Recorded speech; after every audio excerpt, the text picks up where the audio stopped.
Hi, everyone. We're going to get started. Thank you all so much for being here.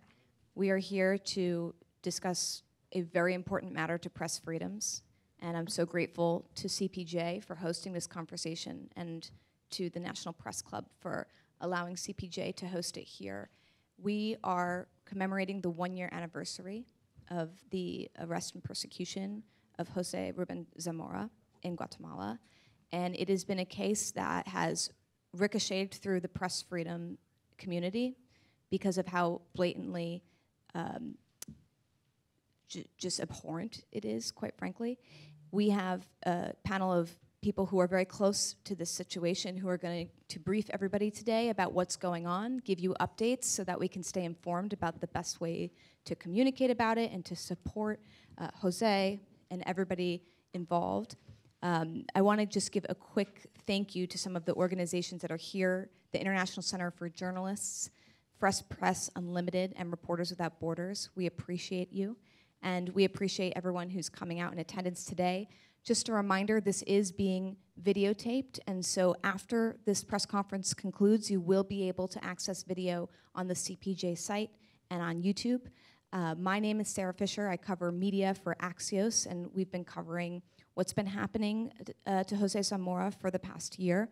Just to give you all sort of a sense of where we are at and why this really matters, broadly speaking, there's been a growing trend of autocrats and people in power going after journalists in a legal sense because it allows them to dodge some of the international pressure that would come at them if they were to kill a journalist or attack them. And so this is a new and growing and dangerous trend. We saw this happen with Jimmy Lai in Hong Kong. We're seeing this happen with José Zamora in Guatemala and in other places. The Guatemalan police raided José's house July 29th, 2022, so just about a year ago. And it's been a very chaotic and complicated legal battle ever since. He's been in pre-trial detention since then.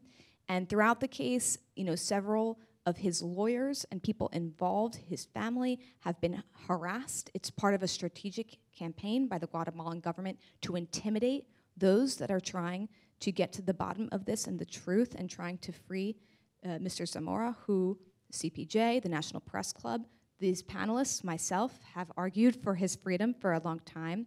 Jose is one of the most well-established and respected journalists in Guatemala. He has led elPeriódico, one of the most important publications there, for many years. And this persecution of him has impacted the ability of elPeriódico to continue and of other outlets and other journalists. We have Michelle who will speak to her experience here later today. The big thing, the key takeaway here that we want everyone to understand is that we disavow and condemn what is happening to José Zamora, and we believe it's important to shed light on what's happening because it has an impact on how other world leaders will treat journalists around the world, and because it has an impact on the country of Guatemala and the future of, press freedoms and, prosperity for the people there. So I want to quickly introduce our panelists. They're going to give brief remarks and they're going to talk about who they are and their stories. But to my left, we have José Rubén Zamora's son, José Zamora, and he is an incredible steward of press freedom. José was at Univision, which is where we first met. Now he is with Exile Content, doing incredible work. And to his left, we have Michelle Mendoza, who is a journalist in exile. She will walk you through what it is like right now for a journalist in exile from Guatemala and how that process has been and what the intimidation tactics have been like, which has been very challenging. And then, of course, we have Carlos Martínez de la Serna, who is the program director at CPJ. And Carlos is always willing to take my call when I have questions about press freedoms. He's one of the most knowledgeable people about this situation and press freedoms broadly. So with that, thank you so much. And I will kick it over to Jose, who will give brief remarks. Thank you, Jose. Thank you, Sarah. Thank you, Sarah. Thank you, everybody, for being here today. Thank you for all the organizations and your support. Thank you, Michelle. Thank you, Carlos. It's despite the consequences, it's a pleasure to be here with you today. to talk about my father's imprisonment.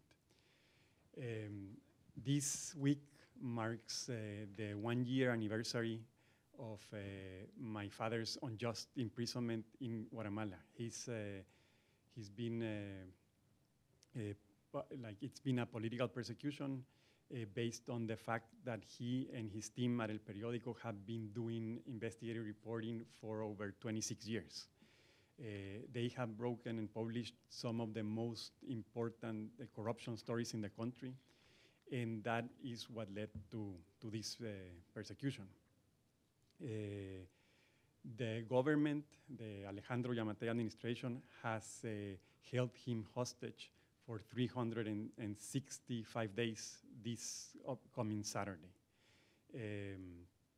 Everything was based on a fabricated case to begin with, but then on top of that fabricated case, they made him go through a legal process that was full of violations, and it was an absolute violation of due process. He wasn't allowed to present and integrate his evidence and the testimonies of his defense in the process. 9 of his defense lawyers were also harassed and persecuted. 2 were imprisoned. Some of them had to flee Guatemala. And that led to him not being able to defend himself. Basically, he has been defenseless throughout the process, and that led to his conviction around a month ago. The government was asking for a 40-year conviction, which is ridiculous. Even the worst documented case of corruption in Guatemala, that, by the way, elPeriódico first published with when they persecuted that administration, they asked for a 30-year sentence. So this is really, it's hard to believe and understand. One of the things Sara was talking about that it's very interesting is to see how attacks against journalists evolved throughout the last decade. At the beginning, governments were focused on 2 things. One was attacking the credibility of journalists, because they know that's the only asset a journalist has. So they would run propaganda and defamation campaigns against journalists constantly. They continue to do that. And from the opposite side, they would threaten journalists, and they would also assassinate them. But with time, and as they co-opted the entire system, they realized that assassinating journalists comes at a very high cost. So it was easier to use the system, the legal system, to persecute them. So they started by using the IRS to go after news organizations and journalists and do audits, and that also serves as a way to say that they attack their credibility, because they say they aren't paying taxes. Then they started using civil law, so they would do all these civil cases against journalists from anything you can imagine. Like, one of the most iconic cases is that Guatemala, the Congress passed a very important law that is intended to protect vulnerable populations. So it's women who are in abusive relationships. It's the femicide law, and suddenly women in Congress and in the different administrations started using that law to file lawsuits against journalists. And then most recently, they saw that they could use criminal law. And criminal law has been the most effective and efficient tool they have found, because from one side, it allows to attack the credibility of journalists. From the other side, it allows them to, based on spurious charges, to issue arrest warrants and imprison them. And so now you have these terrible cases of journalists who are unjustly imprisoned or who are facing processes or in exile. My father's case has been iconic because his work and the work of the team at elPeriódico and everything that they have done throughout the years, by persecuting them, it sends a big and a strong message to all journalists in the country that if they can go after them, they can go after everybody. So it's really a terrible attack on freedom of the press. Other than that, it's really, I just want to restate that the administration of Alejandro Yamatei is holding my father hostage. They have him unjustly imprisoned on spurious charges, and they made him go through and face this process that it's an absolute violation of due process, and it needs to end. One thing that I was mentioning to Carlos, Michelle, and Sara is this case is important, and not only for Guatemala, but it's important for the entire world, because one thing it shows is that democracy and democratic institutions and freedoms and freedom of the press take a very long time to build and strengthen. Mm-hmm. And these authoritarian and repressive regimes can like shut them down in a matter of weeks. So it's important to ensure that these acts of repression and attacks against freedoms and freedom of the press stop, because if not, you start to see this domino effect. And we've been seeing it worldwide, from Russia to the Philippines to Venezuela, Nicaragua, El Salvador, and Mexico and Guatemala. And so we need to put a stop to it. And I think one key thing is to keep the eyes on countries and repressive regimes like the one in Guatemala, and ensure that these abusive administrations know that the world is watching. Thank you. Thank you so much, Jose. Michelle Mendoza, would love for you to walk through your story and what it's like to be a journalist in exile from Guatemala. Thank you, Sara. Thank you, everyone. It's my first English conference press, así que I'm sorry for my mistakes.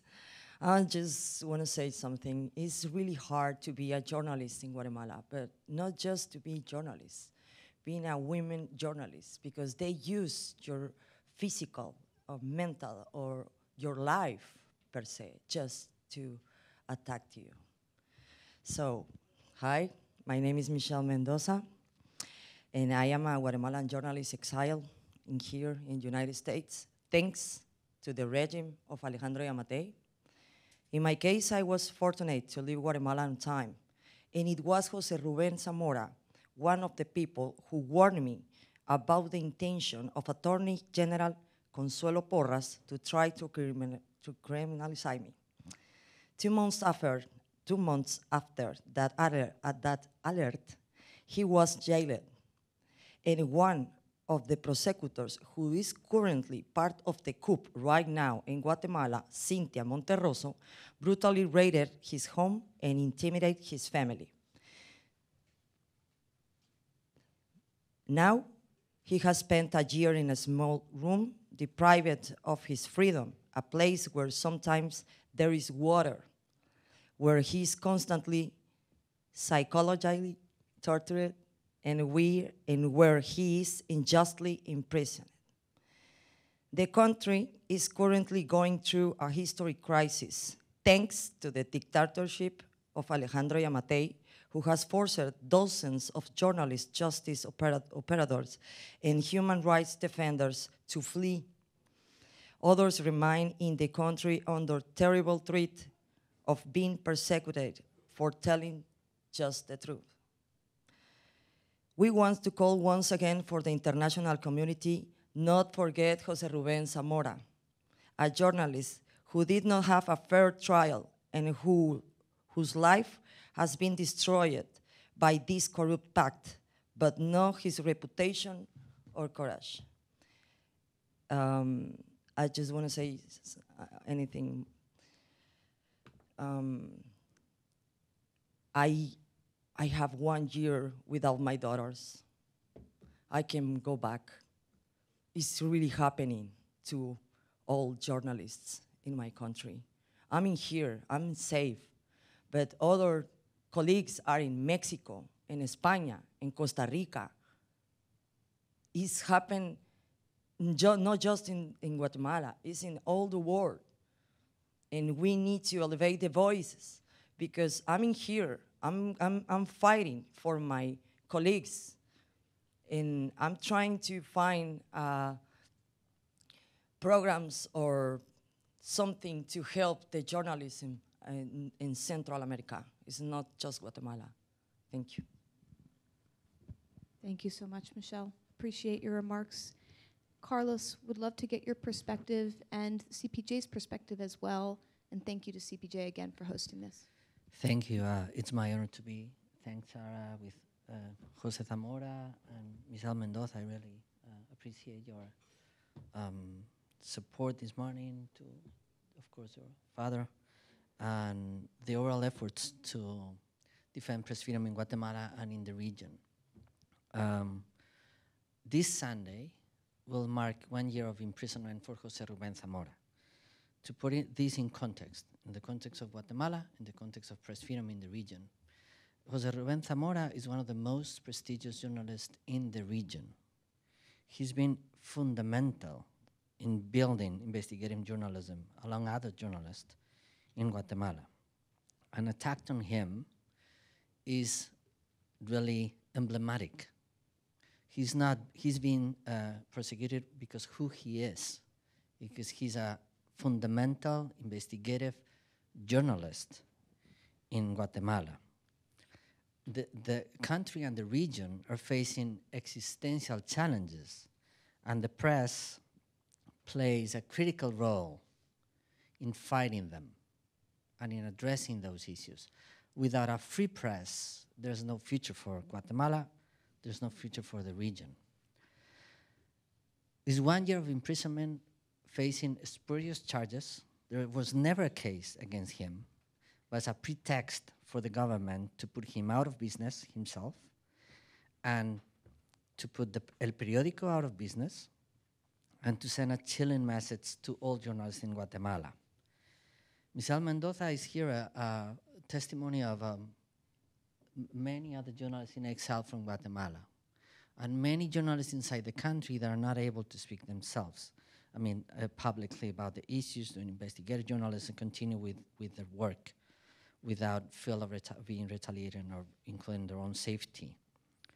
I think it's very important also in the context of Guatemala to explain that the situation, the tactics employed against José Rubén Zamora are being employed against every journalist in the country. This is a message to all of them. And he's been denied even justice, his right to defend himself. So that's what the context for journalism in Guatemala. 10 press freedom organizations, including CPJ, went to Guatemala last May for fact-finding mission to assess exactly this issue. What was the press freedom environment? What is the press freedom environment in Guatemala? And they assessed and attest of this environment I'm describing, how the press is being intimidated and harassed by state representatives, private business sector, and the organized crime. And this is happening to community reporters, this is happening to indigenous reporters as well, to every journalist right now in Guatemala. That's why demanding justice in the case of José Zamora is essential. Is his right, his due justice, is the right of journalists in the country, and is an essential message for journalists in the region. The international community has been slow in responding to this. That didn't work, and that time for that is over. But the situations since a year ago he was first detained, José Rubén Zamora, has only aggravated. The press freedom conditions are even worse than a year ago. So we need a different type of response. The international community needs to tell Alejandro Giammatei's government and every institution in Guatemala that this situation is not acceptable. José Rubén Zamora is due justice, and they have to deliver justice in this case. The current situation is not acceptable. They fabricated against him, and the international community cannot accept that. And they need to send this message to Guatemala, but they need to send this message also for neighboring countries. As Michelle said, and my colleagues here said, the whole press freedom situation in Central America is at stake. In Guatemala, in Honduras, in El Salvador, even Costa Rica, there are some concerning signs of this, though the situation is different. So demanding the release, the justice due in the case of José Rubén Zamora is an essential message for the future of the region. Thank you. Thank you so much, Carlos. We want to open it up to audience questions, but first I wanted to just get a few more details from the folks here about what's actually happening on the ground and what the next steps are for José Rubén Zamora. So, José, let me start with you. We talked about in May, there was the trial. Obviously, the administration is going through a re-election campaign, and so that is impacting the trial. What was the outcome of that, and what are the next steps? Thank you, Sarah. Well, I'll begin by restating that my father is innocent, and he's being held hostage by the Alejandro Giammattei administration. Originally, the prosecution was requesting a 40-year sentence. The first phase, the main phase of the process came to an end around a month ago, and he was convicted to 6 years. This, in a way, it's never easy to receive this conviction, but at the same time, I think it's positive because it shows that the administration, even though it's trying to hold on to power, right now it's losing power, and the case has started to crumble. They weren't able to prove anything or substantiate the case against my father because there wasn't anything that could be proven. So of all of the charges they had against him, the main ones were dropped. Somebody that they had used to also fabricate this case and they had also unjustly imprisoned her.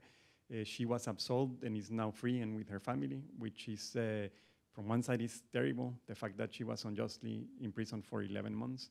But it's also, I think everybody feels very happy that she received justice and she's now with her family. And then the tribunal that gave the conviction, I think I probably have like a Stockholm syndrome, but I also feel empathy to that tribunal because they convicted him for the least possible crime they could because they had to. If they don't do it, they'll also be persecuted, imprisoned, or in exile. So now we are going to appeal. There's 2 rounds of appeals, and we're in the first one right now. Our goal is to, because the main basis of their case already fell apart, now we're just trying to ensure that they allow us to present our evidence, and if they allow us to present our evidence, the rest of the case falls apart automatically. So that's what we're trying to do now. We'll go through the 2 appeals in Guatemala, and then if that doesn't work, then we have exhausted the internal law, and then we'll go to the Inter-American Court, and we are sure that if it goes there, he will be absolved and freed. And what about in terms of these appeals? Could the government try to appeal a warning, a ruling as well, and what would that look like? Well, the government is also presenting their appeal, and they continue to ask for a 40-year sentence. So I don't know if that will happen. I think one of the very in context, one of the very interesting things is that they are going now through the election. They are trying to hold on to power, and they are doing so by committing a lot of illegalities, in many ways using the same structure that was used to persecute my father, which is the same structure they used to persecute anybody who they see as opposition or as a critical voice. So they are very busy with that, and so I don't know if they'll have enough strength or focus to continue like paying full attention to my father. But that's what they want to do. And one thing that I've been thinking about lately is that my father's case was a breaking point in the country, because even though they had already started persecuting anybody who had anything to do with fighting corruption, from the highest profile judges and prosecutors and activists and journalists, I feel like his case was a breaking point, and when they felt like they sent this message, this very strong, clear message to all journalists in the country, and that allowed them to do whatever they want and to be extremely abusive because they had nobody to denounce what they were doing. And that's what they are doing now. And it's terrible to see exceptional journalists like Michelle, who had to leave the country, who are away from their families, and who are trying to survive here in the US, just because of this abusive government. The Yamatei administration, since 1985, when we started our new democratic era, there hasn't been any other administration where there are so many Guatemalans in exile. It's also, Guatemala is the only Latin American democratic country that has an imprisoned journalist. One of the questions I asked Michelle was, do the people in Guatemala understand what's happening? Because to Jose's point, the arrest of your father was an intimidation tactic to all of the press. So the question becomes, is there press there to even cover it so that people will know? Michelle, what does that look like currently? And how many journalists right now do you think are being pushed out? Okay, I'm gonna try to explain in Spanish and to be really specifically, and maybe, thank you so much. You can help me. Entiendo que la pregunta es.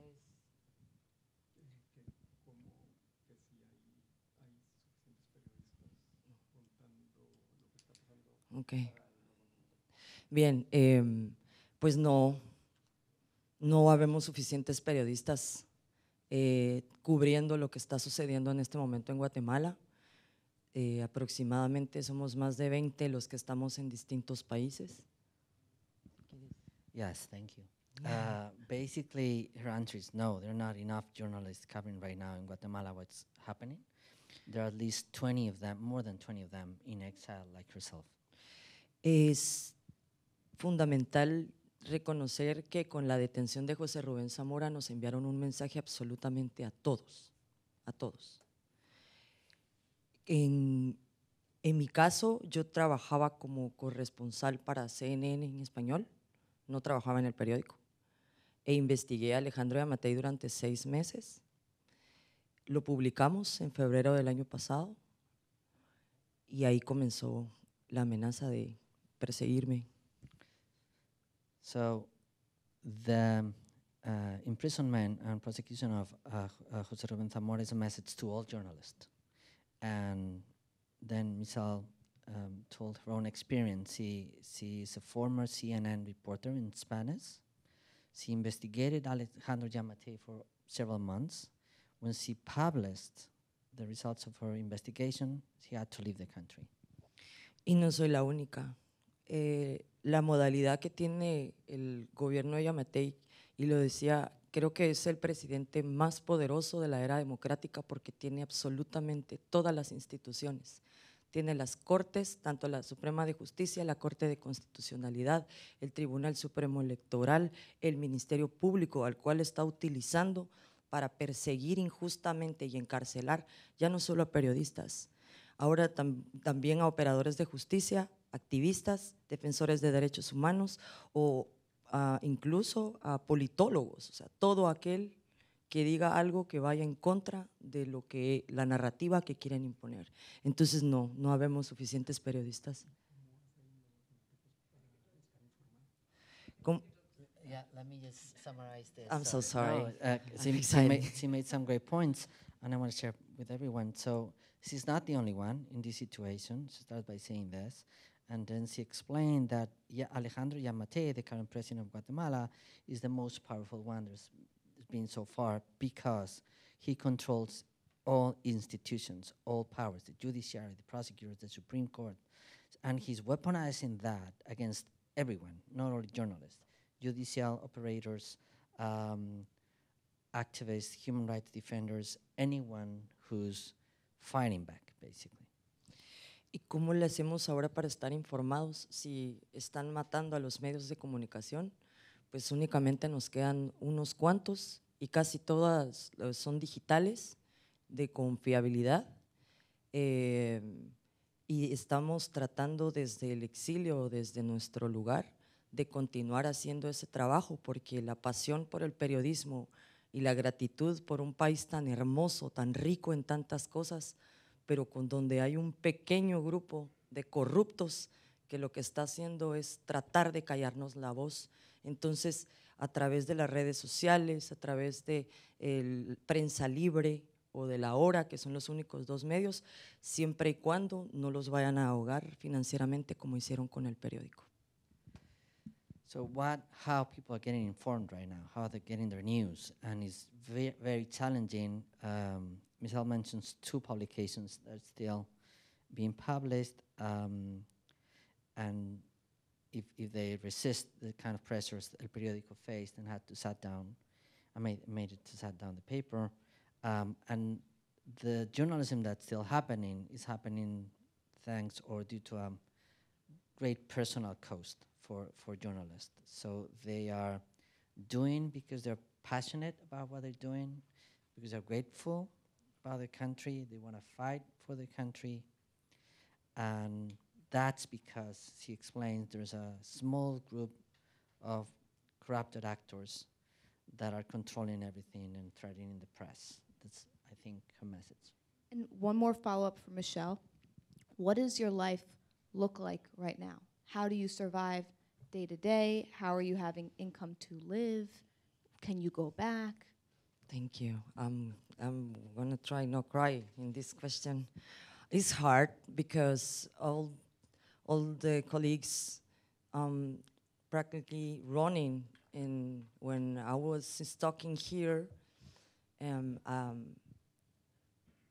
no tenía nada. ¿Cómo salimos los periodistas? Llegamos a un país y no sabemos que existen organizaciones o asociaciones que nos pueden apoyar a nosotros, que nos pueden acompañar, y de eso quiero aprovechar este momento para hacer el llamado a todas las asociaciones y organizaciones interesadas en apoyar al periodismo independiente, no solo de Guatemala, sino de toda la región, y que puedan contribuir y crear programas de atención, de emergencia, porque no solo se trata de lo físico, sino que los periodistas no hablamos sobre salud mental y cuánto eso nos impacta, cuánto eso nos atañe, porque no es personal ser periodista, tú haces tu trabajo, pero ellos lo vuelven personal a partir de que destruyen tu vida y encuentran todo para que puedas vivir mal. Entonces, I'm trying to survive. I'm in a political asylum right now. I'm waiting for the process, but it's much bureaucracy in here, and we need to attend these things because we need help. We really need help. I'm going to translate briefly what she said in Spanish. When she came to the US, she didn't have anything. She didn't know how to navigate a system as a journalist in exile, what kind of resources he could access to, how kind of support. She calls for organizations' interest in supporting journalism to be really invested and figure out how they can help them and help them from the beginning as an urgent situation, how to support them in many ways, including trauma support, which she thinks is under there's not receiving enough attention, and there is a critical aspect of their situation. I hope this summarizes. Yes, thank you. Carlos, you said the international community has been slow to respond. What could we be doing better, and what are tactical steps that everyday people in this room, journalists, press freedom advocates, can do to help the situation? Thanks for the question. So in terms of the international community, so the political calculations when a journalist is attacked don't have any role here. What we learned in the case of José Rubén Zamora is very explicit, it's very obvious, but there are many other cases, unfortunately, around the world, is that when there's an attack on a journalist, the international community needs to be very strong and clear on condemning it and asking local authorities to take responsibility of that, even by making sure the journalists can safely report the news and or many other aspects. We cannot wait. We cannot, or they cannot consider other political calculations. That only it's a matter of putting things on hold, because at the end they will need to be forcefully condemning what is happening. In the case of José Rubén Zamora, it's very important to say that it's been a year, and the situation has got really worse over that year, until the international community started to put out very clear statements telling the government that this is not acceptable. We need to honestly ask ourselves if the situation would be different if a year ago at least they had been very strong condemning this and going to the Yamate administration and saying, there's no way of doing business with you if you don't solve this problem. I think we need to ask ourselves this question. Now we have journalists in exile, we have journalists inside the country facing retaliation and a lot of problems, and we have one of the most emblematic journalists in a generation in the country and in the region in prison under very harsh conditions. That's, I think, my reflection on international community. What we can all do is to make sure every time a journalist is under attack, every situation like this happens, we are vocal and we don't get ourselves into the political calculations. I'm going to put an example outside of Guatemala to make this very clear. This situation is happening in El Salvador. Salvador is under a state of exception. And the international community cannot think of a different dynamics of different things at play regarding Bukele. No, Bukele needs to be held accountable for his attacks on the press. So there are not political calculations. There are nothing else to consider here. but that situation. So what we've seen in Guatemala cannot be repeated, and it's happening in places like El Salvador. So ourselves, we need to demand, when we do journalism, when we have public conversation, we need to demand very clear and strong responses against this without other political calculations that are only a distraction. Carlos, we are 3 blocks from the White House. How has the White House and the Biden administration and our government responded? Have they done enough? I think the White House is, or the U.S. government is part of the international community, so the message is for the international community. I think the White House or the U.S. government recently has put out very strong statements, and I welcome that. Thank you. We now are going to open it up to audience questions. We have a microphone that we will distribute. If anybody has some, we have one right here in the front row, and then we'll get to the back row. Sarah, right here. Thank you, and thanks to all of you for being here. Actually, 2 quick questions. First for Jose and Michelle. Elections coming up, runoff election. Giammattei is leaving. Any hope for change because of that? And second for Jose, elPeriódico has stopped publishing, unfortunately.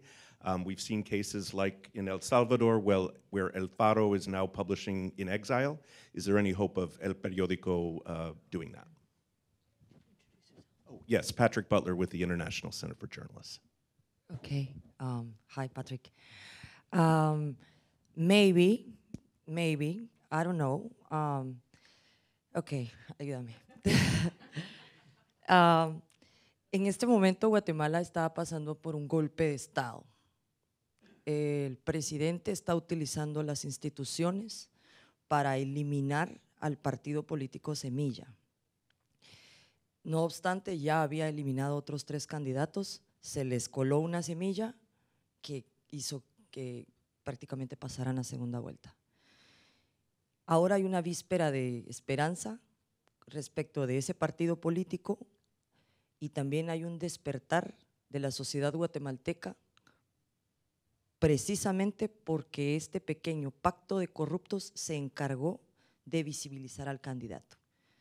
Ese candidato tiene una propuesta, Bernardo Arévalo, tiene una propuesta anticorrupción, y si esa propuesta llegara a ganar, definitivamente habría un cambio. I'm going to translate and then Jose can go. So regarding the elections, she describes the current situation in Guatemala as a coup, as the government of Alejandro Giammattei using the institutions to basically remove the opposition, which is currently a political party called Semilla, after they successfully did the same with 3 other candidates.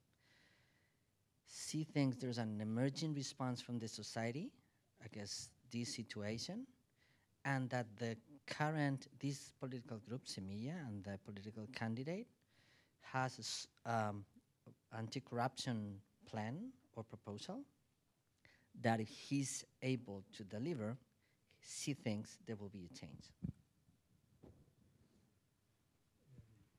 I agree with Michelle. I think there's hope, and I'm always hopeful. I think the elections present a good opportunity for change. Also, as Michelle was saying, the fact that this administration has been so abusive has really ignited the population, and for now I think it's been almost 15 days of people protesting in Guatemala on the streets and in front of the public ministry, and they are demanding the resignation of everybody, and especially of the people who are like being used to persecute this opposition party. So I think it's very stressful because every day you think that, and this happened here at some point too, but you think that every day you reach the limit of the that how things can be terrible and how they can like violate the law, but every day they find a new way. They are very creative. And so you see that every day, and we are getting closer to the next, to the second round of the election on August 20th. So hopefully something works. I think definitely one party gives you more hope than the other. Like one party is new, is fresh, it has this anti-corruption platform and this anti-system platform, which is really like making people follow them, and I hope everybody goes out and vote. The other party is part of the system, and it's and that option is more concerning. But I also think like no matter who wins, I think there will be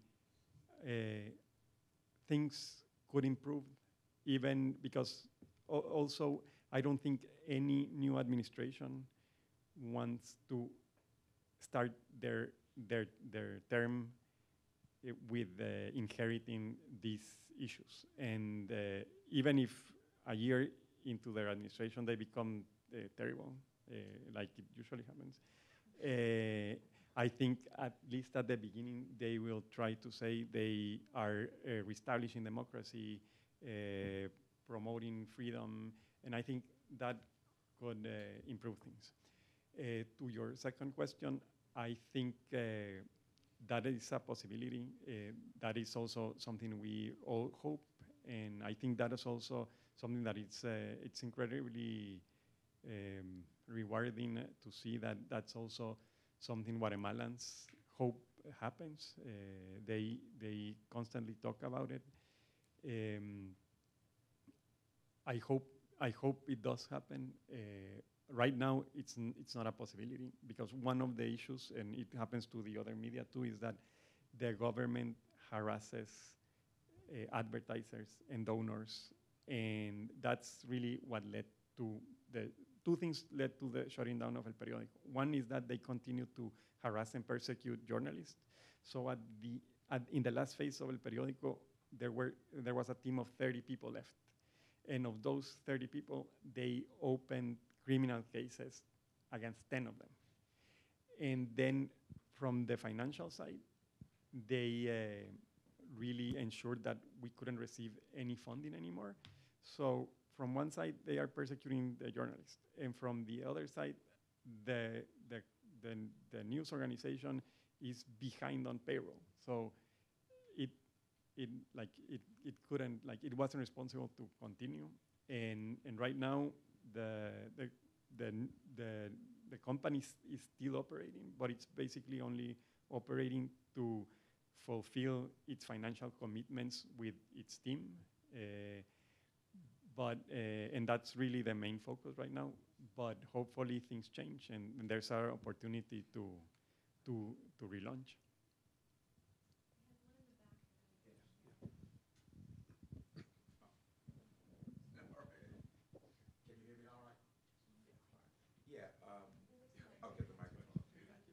Yeah, my name is Richard Prince, and I have a column called Journalism, journal-isms.com.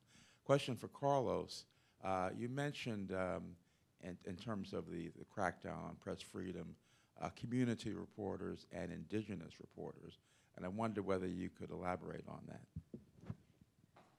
Sure. I think there's a great report put out by the Joint Mission to Guatemala. The 10 organizations, including CPJ and 9 others, went to Guatemala for a fact-finding mission. You can see a whole report after many interviews and meetings on the impact of this situation on journalists across the country. I'm happy to share that with you. Basically, a summary is what I already said, that the tactics employed against José Rubén Zamora is being employed in different ways against journalists across the country, and that includes community reporters and indigenous reporters. And I think this is a very important aspect, that José Rubén Zamora is the emblematic case of a widespread strategy to harass, intimidate, and curtail press freedom in Guatemala.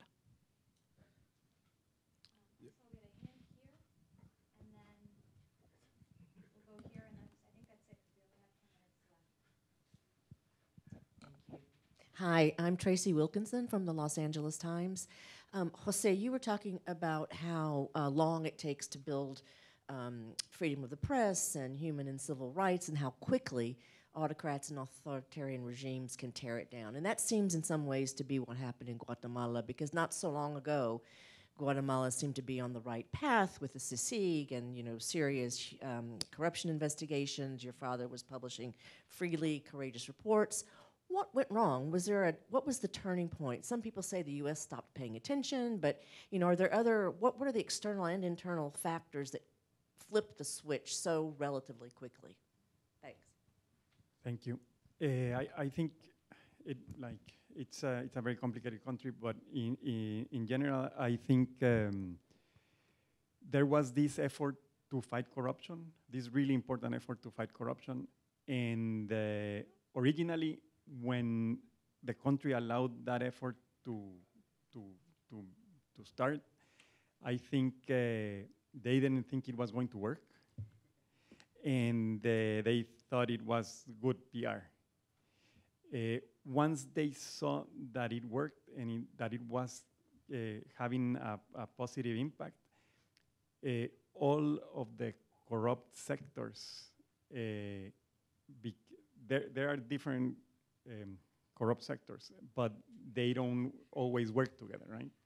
But when they saw that this was working, they became allies, and they worked to dismantle that effort. So the first thing they did was dismantle that institutional effort to fight corruption, and then it was the beginning of what we are seeing now. It wasn't enough to only dismantle it, but they had to persecute anybody who they thought was involved in it. So they started with the judges and prosecutors. They followed with activists, and then they followed with the journalists. And that's where we are now. And what it's, even though I am hopeful, one of the very difficult things is that I feel like because they saw what the consequence of these efforts can be, and they now basically armor themselves against it. And that's also why they are trying to hold on to power, because they know that for them, the outcome of not being in power is terrible. Quiero agregar una cosa, si me puedes traducir. Ahora la diferencia es que todos los que estaban en casos de corrupción están saliendo de la cárcel con pruebas, investigaciones estructuradas y fundamentadas de cómo funcionan u operan estas, ¿sí? And what Michelle is saying is also incredible, because it's part of this like movement against the fight against corruption. Is that now you're not only seeing that the government is persecuting anybody who was involved in fighting corruption, but anybody who had been persecuted while that was happening in these important and documented cases like Odebrecht, and people who were like convicted and even brought to the US it was documented, for example, that they had received $22 million in bribes. And they now went back to Guatemala, and they are free. And so you see, that also personally, to me, is striking, because you see that these cases that were like really well documented for 20, and all of the amounts are like $22 million, 33 million. Those people are free, and they were able to keep their funds. And at the same time, on this fabricated case against my father, for $38,000, they want to give him a 40-year sentence. it's truly mind-blowing. I think this context is very important. I'd like to add just one piece of it. Sara asked me before about, she told me we're very close to the White House. So I want to put this in the context of the previous administration. What we know is the Trump administration undermined press freedom around the world.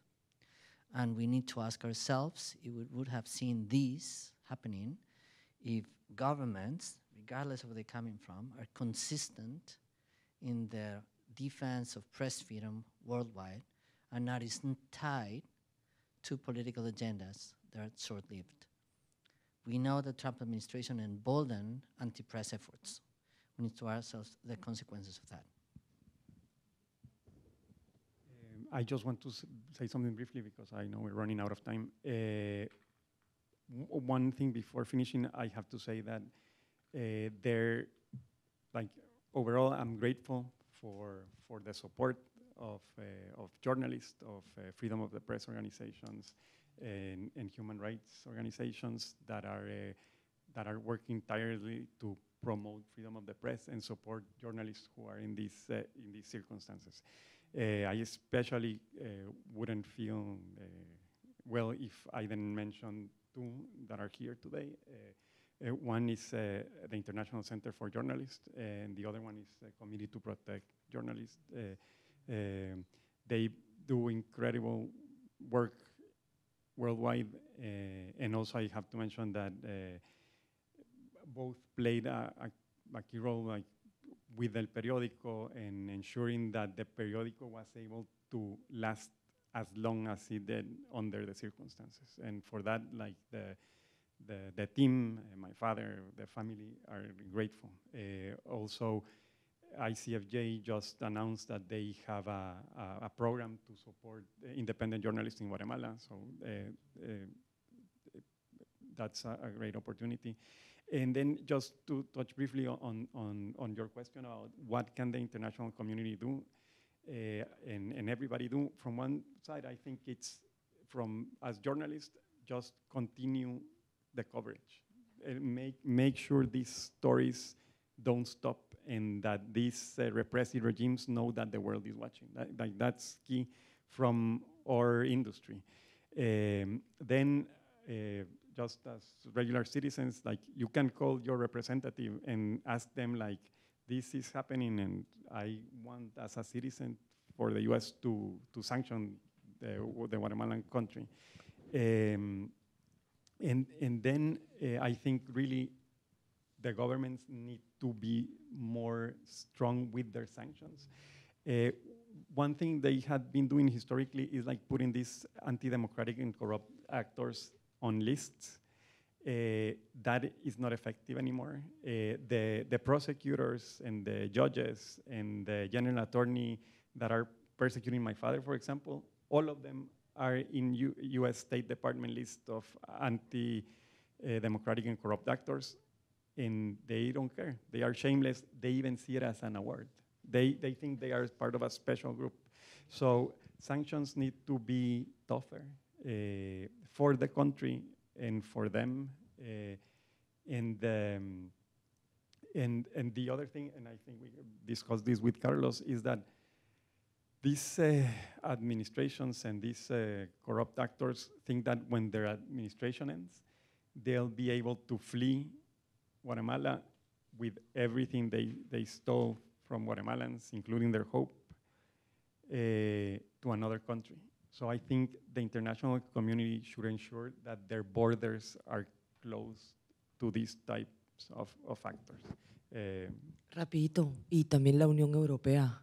Not just United States, we need the Unión Europea sanctions too, because all those corrupt people wants to go to other countries just to be safe.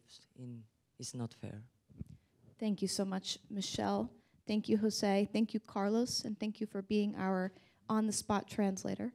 Wanted to just go over a few of the things that we learned today, some of the key takeaways. One of the words that Jose used to describe the situation that his father is in is the word hostage. They're against his will.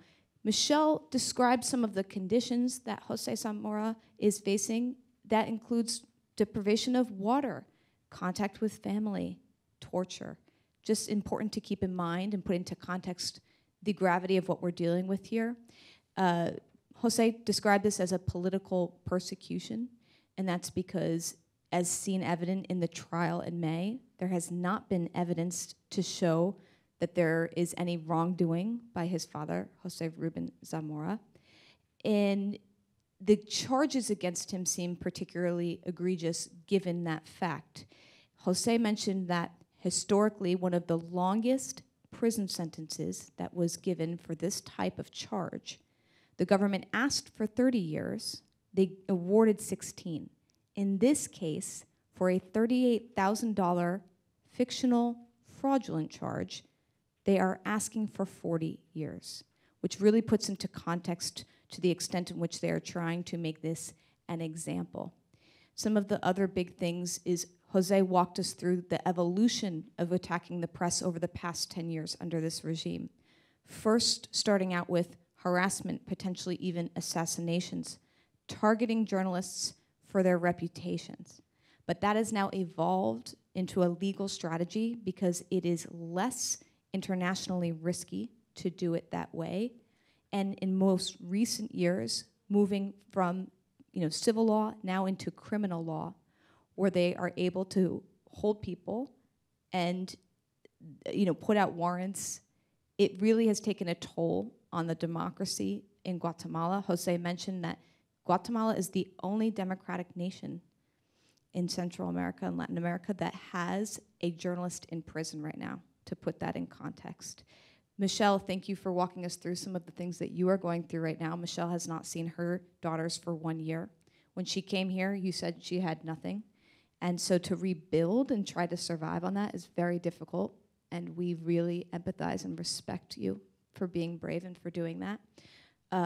Carlos, the language that you have used to describe the importance of the international community's stance here was really powerful. You did not mince words when you said that the government needs to strongly condemn these types of actions early. You mentioned what would have happened if we had, as an international community, come out a year ago and started to say things. Would we have those 20 journalists, Guatemalan journalists, in exile today, like Michelle? Perhaps not. And then the last thing is, and also Carlos very wisely said we cannot consider political calculations when we are trying to address these types of situations. When we asked what we should be doing and what the international community should be doing and what the US government should be doing, a few key takeaways. Journalists continuing to cover this situation. For everyday people in America, Carlos said, call your congressman, make sure it's an issue that is on their radar. For the government, we need to strongly condemn this, and it was hopeful to hear that you felt as though the government lately has been using stronger language. But José noted that some of the old tactics that we employ to address these situations no longer work. So for example, putting folks on a list does not work anymore. You mentioned that people say that they use this as a badge of honor in Guatemala and that sanctions may be a stronger option.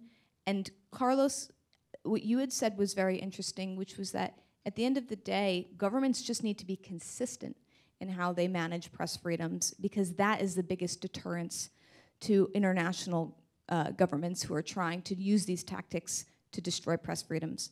I want to again thank so much to CPJ for hosting this conversation and to the National Press Club for having CPJ host it here in Washington.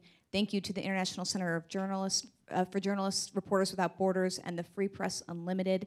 And just a reminder, the video from today's press conference will be on the CPJ website as well as YouTube. Thank you again so much for joining us today.